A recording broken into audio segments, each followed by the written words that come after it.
Hey, what's up guys? So today I'm just going to teach you a little bit of how to rekey some locks. For anybody who's looking to be in the business of locksmithing or who's already in it and just, need a better course at it. So here we got the penning kit. I use a lab. This is the 3000th series. Just gets you much closer than a 5000, so I kind of prefer it.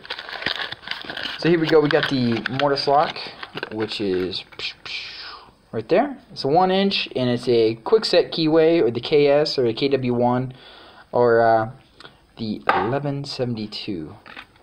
So that's US 26D, and US 26D just means silver. US 3 means gold, and those are primarily the ones you're going against. Every now and then you might even run into oil rub bronze, which is usually like US 10P or something like that. So all you gotta do, get these together. These are pretty nice. These are just from Cobalt, so Lowe's.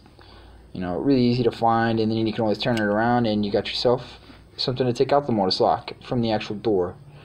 You be able to see this a little better there. Little tiny mini screwdriver. So there we go. Take out these two screws in the back. Make sure you don't lose them, but any kit you really buy for Mortise cylinders will have those in there. So that makes it super easy. Just, you lose them every now and then. You got a dirty van or something, you drop them under the seat. It'll definitely happen. So here we go. I have the key, and this here is just a standard cam. Every now and then you get the Adams Right cam, which would be something you'll find on big glass doors every now and then, or something you took out from an IC core. Sometimes those will have them. They're just for different Mortise locks. This right here is a Mortise cylinder. So here you go. You take this, put the key in, turn it. I normally turn it. You don't have to, but just in case it is a 6-pin and it only has 5 pins in, I like to do that so you don't drop that cylinder, drop the last pin in there in the chamber. Your 5th pin will fall into your 6th chamber, and then you're in a bit of a pickle. So here we go. Those are all my shims there.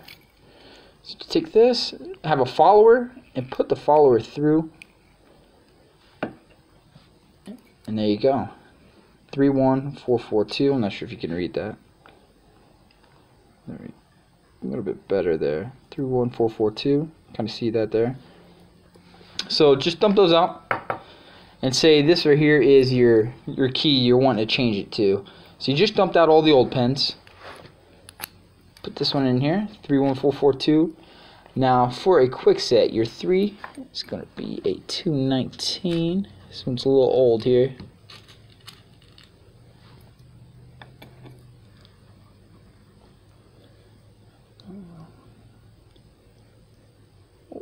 Apologies, 216. It says on this kit, but it is 219. And then you're going to go to the 1. The 1's a 171.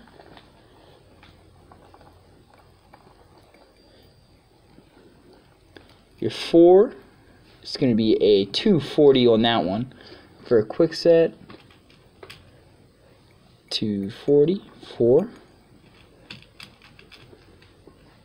4 again, and 2. And that's going to be a 195 in most cases. Let's see what this kit says. This kit says 192.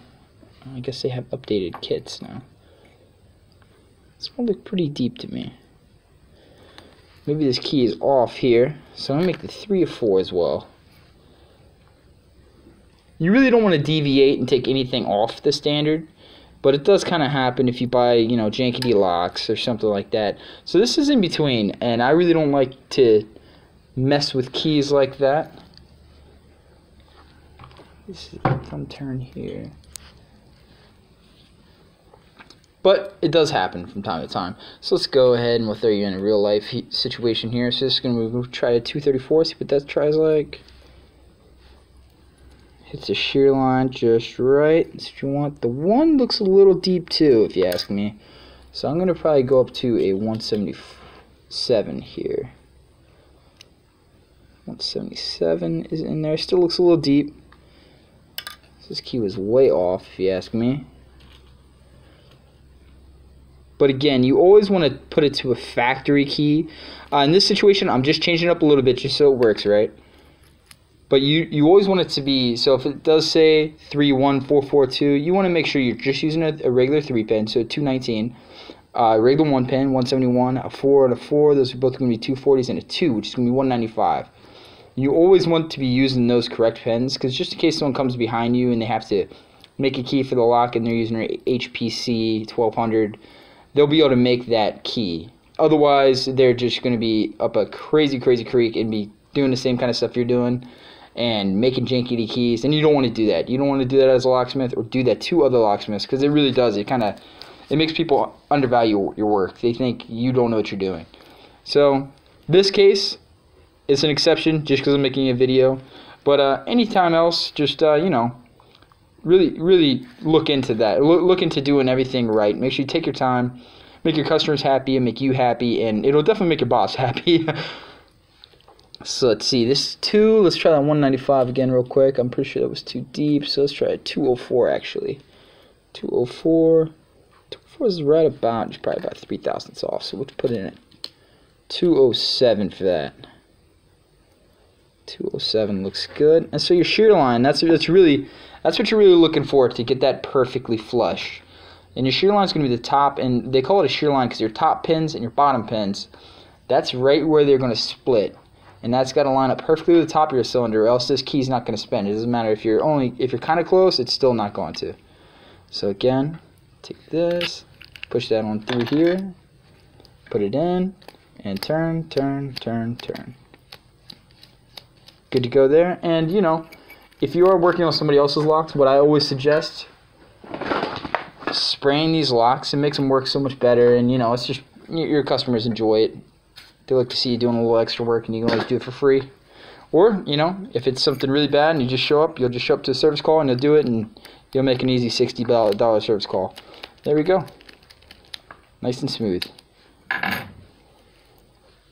So again, set this down, put on your standard cam, your regular cam, whichever one came with it. You know, you will go against a lot of different cams, run into a lot of different cams. Some for Corbins. Those are a little crazy. You always the Yales, which is going to be their standard cam there. And you don't want to strip these out. Stripping them out is just, again, one of those things. Someone else comes behind you, and it's all jacked up. They're really looking at your work, and they're like, wow, what was this guy doing? Clearly not licensed. Which is also pretty illegal if you're around my parts. Right. So there we go. We're in there. Thanks guys. Hope you liked this video. Hopefully it helped. If you need anything else, if you need me to do any more in-depth videos, let me know. I'll be more than happy to. Thanks. Bye.